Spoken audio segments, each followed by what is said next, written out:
Koreys ovqatlarini yoqtiradiganlar uchun bu ovqatimiz ayni muddao. Buning uchun ko'k piyoz hamda go'shtlarimizni mana shunday ko'rinishda to'g'rab olamiz. Tavoga esa yog' solib, ortidan go'shtlarimizni solib, yaxshilab qizartirib olamiz. Bu orada soya sosdan bir qoshiq sovuramiz. Keyin esa ko'k piyozlarimizni hamda bir qoshiq achchiq qalampirimizni qurug'idan solib, yaxshilab aralashtirib, kimchidan ham solib, yaxshilab aralashtirib, ortidan suvimizni quyib qo'yib qo'yamiz.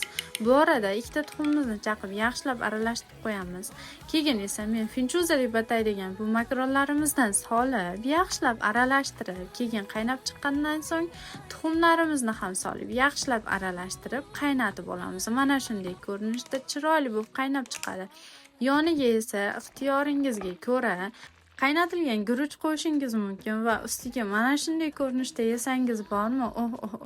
Juda ham zo'r ketadi. Achchiqqina, mazza, issiqqina. Buni kim o'tlari bilan iste'mol qilishingiz mumkin. Hammaga yoqimli ishtaha.